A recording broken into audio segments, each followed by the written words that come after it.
Circle ઉપર વધતી જતી ટ્રાફિકની સમસ્યાને લઈ અને માન્ય પ્રાંત સાહેબ દ્વારા એક મિટિંગનું આયોજન કરવામાં આવ્યું હતું વિવિધ ડિપાર્ટમેન્ટને સાથે રાખી, જે અંતર્ગત ટ્રાફિકને નડતરરૂપ જેટલા દબાણો છે એરોમાં સર્કલ ઉપરની આજુબાજુના તેની 2 ટીમો બનાવી અને માન્ય પ્રાંત સાહેબે જે સૂચના આપી એ મુજબ દબાણો દૂર કરવાની કામગીરી નગરપાલિકા તથા અન્ય વિભાગો દ્વારા પોલીસ બંદોબસ્ત સાથે રાખી અને ચાલુ કરવામાં આવેલી છે। આરએનબી ડિપાર્ટમેન્ટ હજી એમને ખબર નથી કે દિવાલ ક્યાં સુધી બહાર છે, ક્યાં સુધી તોડવી જોઈએ, ક્યાં સુધી નથી તોડવાની, કશું ખબર નથી। ખાલી માત્ર બહાર ને બહાર જે ગરીબ લોકોના નાના નાના ઝૂંપડા હોય અથવા જે એમના જે ગલ્લા છે એ હટાવવાની કાર્યવાહી થઈ રહી છે। પણ જે હાથીઓ આજુબાજુ દિવાલ કરીને બેઠા છે, જે આજુબાજુના જે એમને ખાલી બ્લોક પાથરવાની ત્યાં આગળ સત્તા છે, એની જગ્યાએ આજુબાજુ ગેટ ચડાવી અને દિવાલ કરીને ઊભા છે, એમનું કેમ હટાવતા નથી? કારણ કે ક્યાંક ને ક્યાંક વાલાદવાલા નીતિ હાલ ચાલુ છે, પોલીસ સાથે રહીને આ બધું કરાવડાઈ રહી છે, પણ માત્ર ગરીબોના હટી રહ્યા છે।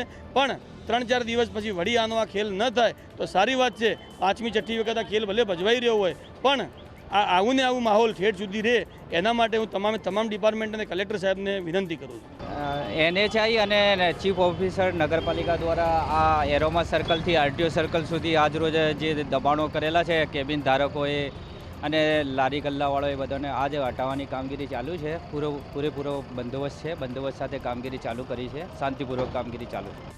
જાગૃત નાગરિકોનો એમ કે રક્ષણ કરવાનો બંધારણીય મૌલિક અધિકાર છે, એટલે અમારી ત્વરિત આ માંગ પૂરી કરવામાં આવે અને અહીંયાના પ્રશાસનને પણ આ મીડિયાના માધ્યમથી કહીએ છીએ કે અહીંયા લોકલ લેવલે જેટલું નડતર જે દબાણ છે, નડતરરૂપ દબાણ છે એ દૂર કરવામાં આવે, રસ્તા ખુલ્લા કરવામાં આવે, બિનજરૂરી લોકો એમ કે શોપિંગ આજુબાજુ જે પાર્કિંગ કરે છે એ દૂર કરવામાં આવે તો ઘણું બધું ટ્રાફિક સમસ્યા દૂર થઈ શકે એમ છે।